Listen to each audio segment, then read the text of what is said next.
tonight. Grounded. Christmas travel plans on hold after cold weather and a snowstorm wreak havoc on the West Coast. Also, a first-hand look at what it's like to be homeless on some of the coldest days of the year. My hands are cold, my feet are cold. I just don't know what I'm going to do. Plus, the new leader of the Saskatchewan opposition looks back on the year that was. This is CBC Saskatchewan News.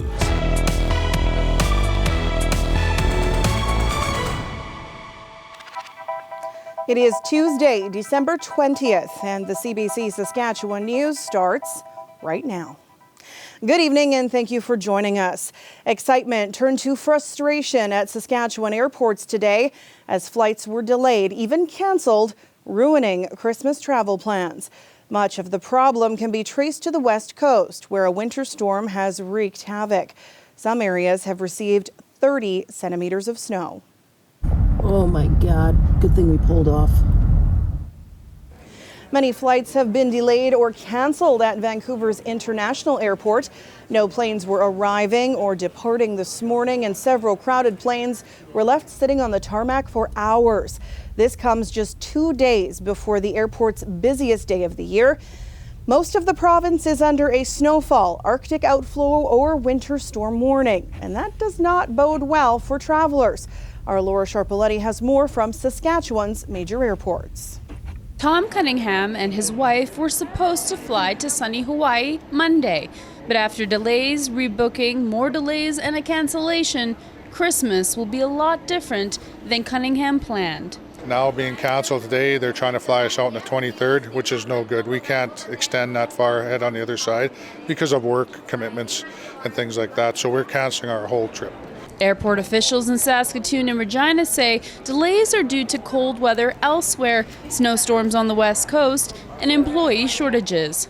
It's pretty bad. We were supposed to be gone a long time ago, so it's pretty bad to be stuck in like minus 30.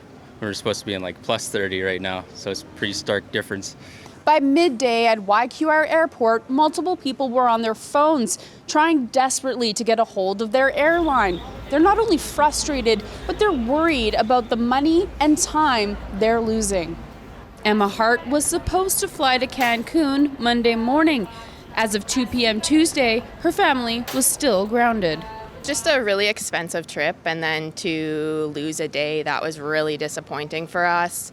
There was kind of like lack of communication. Sunwing was just like, whatever, your flight is canceled. People don't always understand the airport isn't the one who controls the flights, but we do our best to try and answer questions. People are phoning in, people are sending us messages on social, they're emailing us. We're trying to get back to everybody to at least let them know what we know and at the end of the day, deploy some empathy because we understand it's really frustrating.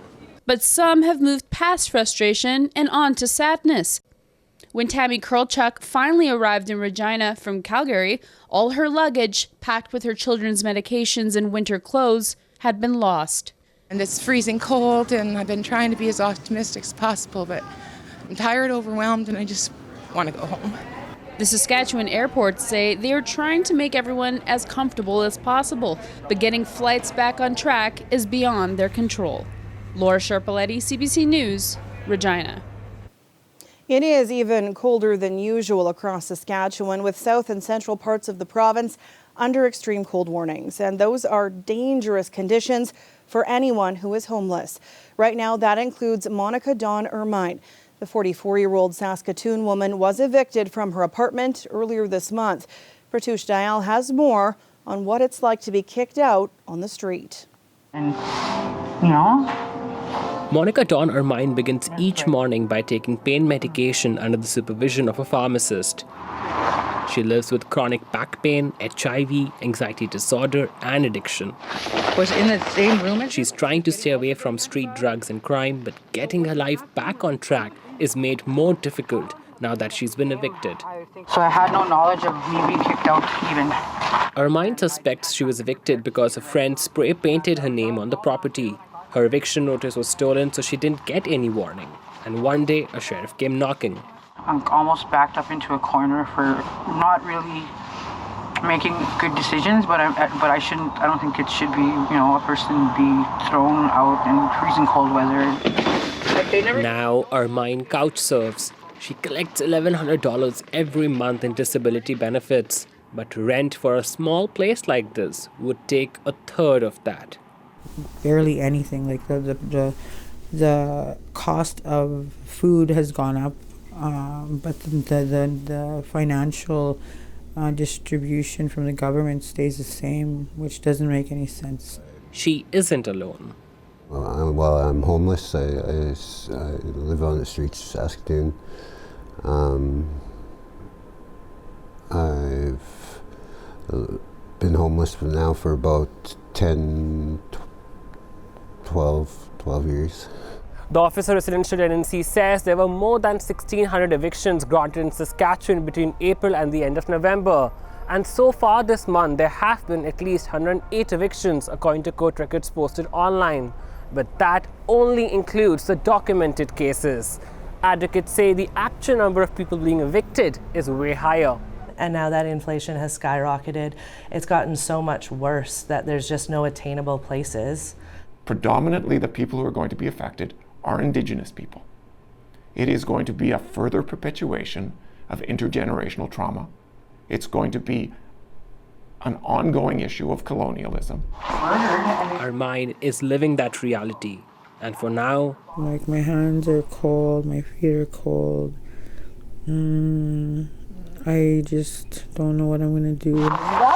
Each day so difficult, she's tempted to use drugs to escape reality. Pratish Dayal, CBC News, Saskatoon. In Regina, the food bank continues to see increased use as pandemic pressure combines with rising inflation to squeeze family budgets. And the number of people in the Queen City who are facing a tipping point is significant. The unmet sort of potential folks that are sort of a step away from being food insecure or even a step or two away from being in poverty in the city is probably close to 35,000 people that are sort of right on the cusp. Obviously, they won't all access the services of the food bank, but we do know that sort of like, if we're looking at like what this could look like in terms of total number of people who are sort of facing these types of issues, it's a significant part of our population. 3 years ago, the Regina Food Bank had 84,000 points of service. This year, that rose to 147,000. That's a 75% increase. And not only do more people need help, they require assistance for longer periods of time. Bailey says the food bank is working on its plan to make sure it has enough food to meet an ever-increasing demand.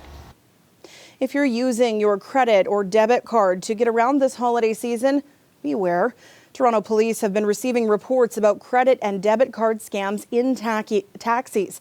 Some people have seen hundreds or even thousands of dollars charged to their cards. Tyler Cheese has more. And I looked down and I realized that in the darkness of the back seat, that the Visa card that he's given me isn't my Visa card.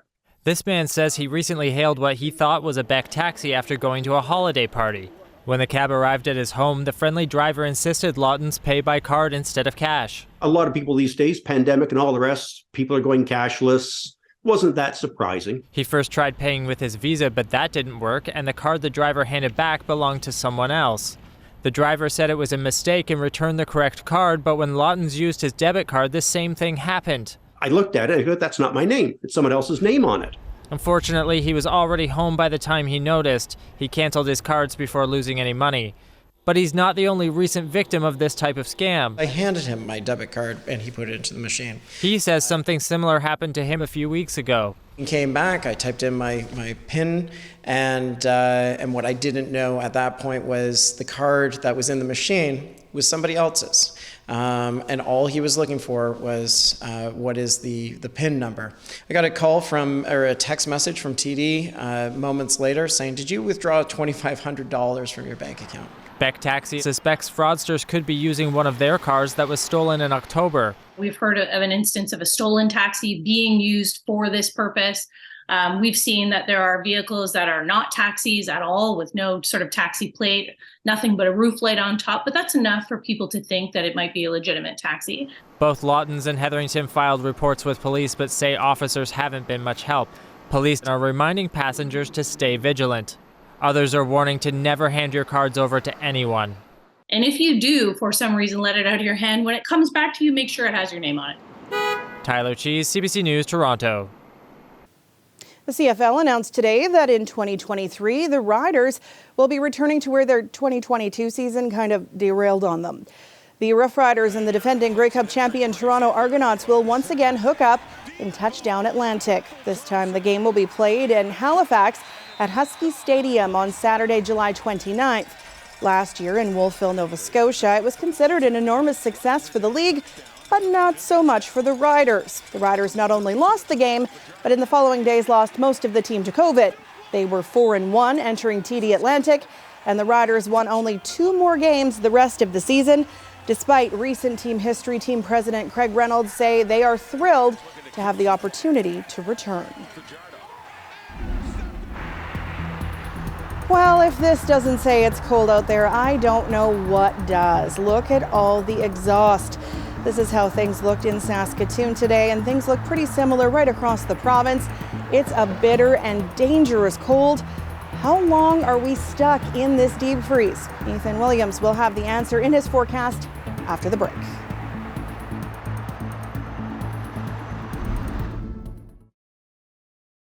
This weather update is brought to you by Capital Ford Lincoln. 22 model clear out is on now.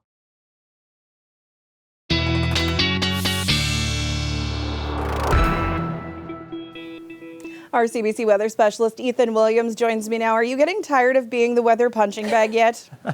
I guess it's kind of part of the job that I've signed up for. Summer is coming, right? The credit and the blame. Both, I suppose. But yeah, right now it's the blame because it is just so cold outside. And in fact, extreme cold warnings extended now northward through the province and all of south and central Saskatchewan. You have already been dealing with this for the past couple of days now. Temperatures, really where we're seeing the coldest of this is kind of in a stretch along southern and central Saskatchewan into the minus 30s pretty much everywhere in that part of the province right now. And wind chills really being reinforcing this cold into the minus 40s, and these are only going to continue to drop as we head through the overnight hours tonight. The other thing that's going to happen is we are going to be seeing a little bit of snow along southern portions of the province. We're going to stay mostly cloudy through much of the rest of the area. And this could bring really anywhere between 2 and 5 centimeters of snow, I think, along specifically the southern border of the province. It's not really going to be all that much. Places like Swift Current, Regina, Yorkton, we're not going to see too much from this, but Assiniboia, Gravelbourg, Val-Marie, Estevan, maybe a little bit. That starts to move out tomorrow morning and tomorrow afternoon, but I think it'll be a mainly cloudy day throughout much of the province. Our attention then turns to these 2 areas of high pressure that we see here. And the numbers that you see here are is the barometric pressure, and we measure that in something called millibars. And these 2 areas are exceptionally high pressure. Usually high pressure is around 1,020, 1,030 millibars, but this could be record-breaking high pressure. And as it merges together over these next couple of days, very cold temperatures, especially in the States. The coldest weather in 30 years in portions of Wyoming and Nebraska and even Colorado. And then our attention turns to this. If you have any travel plans out east to Toronto, to Ottawa, Montreal, even the Maritimes, a very steep low pressure system creating just a very messy weather situation out there with snow and rain and mixed precipitation and a lot of winds. Could see gusts and even sustained winds over 100 kilometers an hour. So travel not good out west, as we heard at the beginning of the show, and likely not going to be good out east through the holiday weekend. Winds going to start to pick up tomorrow afternoon, but when I think we'll really see the worst of the winds will be into Thursday, and overnight Wednesday into Thursday, I think is when we'll see wind chills the worst, but they will be quite steep tonight. In fact, I think a little bit lower than that in southwestern Saskatchewan with those extreme cold warnings. Through the day tomorrow, staying into the high minus 20s, low minus 30s. And then, as I say, as we get into Thursday morning, I think really all of us, especially along that western side of the province where high pressure is locked in place, will be well into the minus 40s at that point. But there is relief. I promise it's coming just over these next few days here after we see the snow move out and things warm up. Christmas Day is when we're going to see those temperatures warm, even a -4 on the board there. A drastic warm up.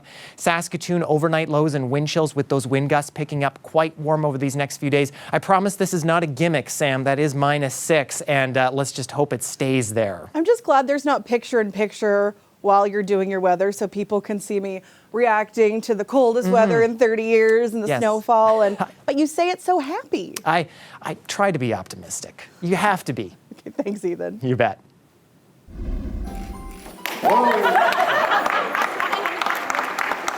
7 years running, and the City of Regina's Jingle Bus campaign is another success. The annual campaign ran last weekend and raised more than $14,000. Fares on Regina Transit were collected by donation and then given to a local nonprofit, and a check was presented this morning to this year's recipient, Growing Young Movers, an organization dedicated to enhancing the social, emotional, and physical well-being of young people. We'll be back after the break.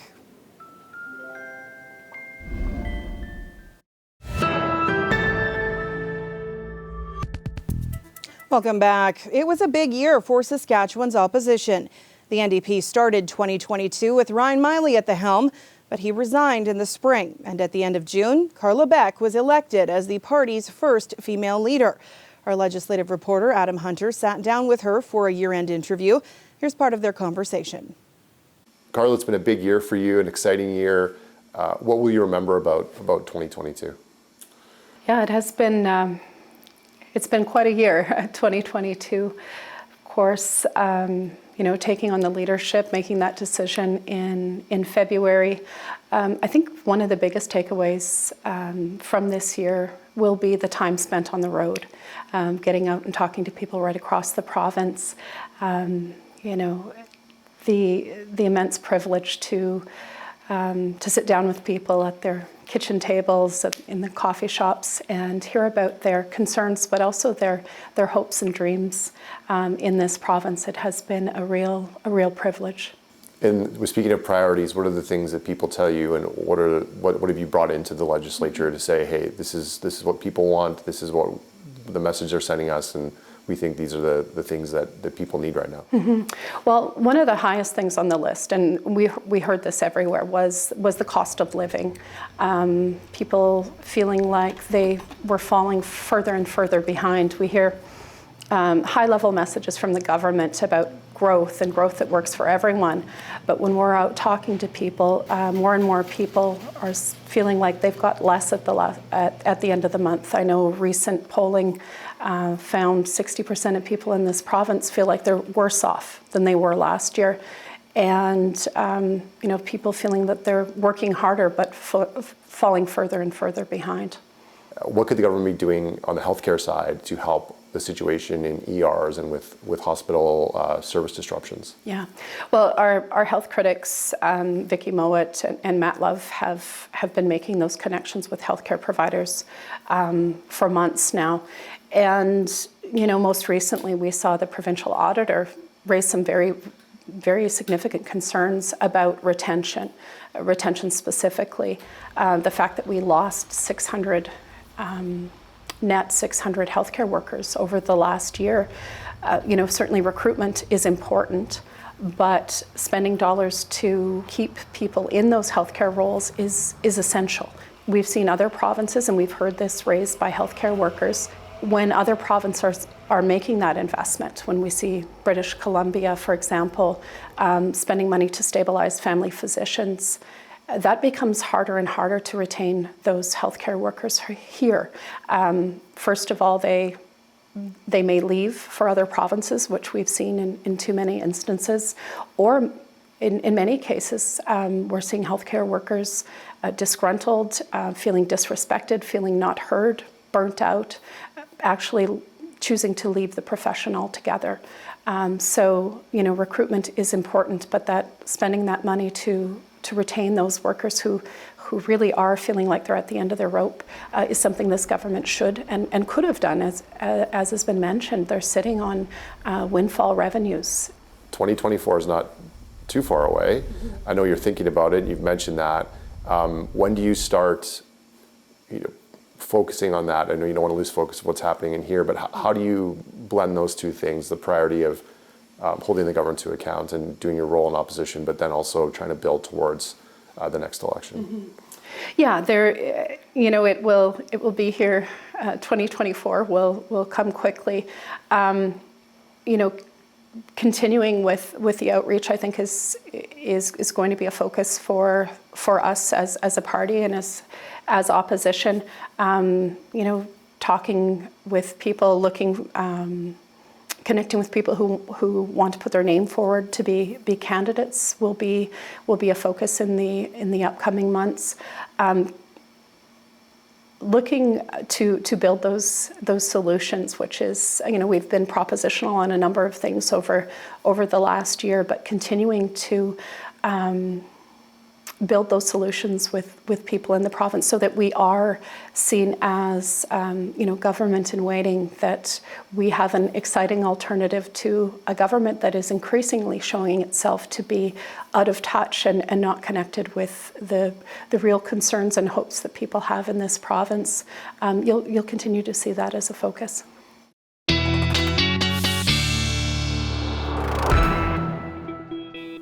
And Mr. Positive is back with one last look at tonight's weather. Yes, and in positive news, well, not at all. We are under extreme cold warnings through much of the province tonight, so do be careful heading out, including in Regina.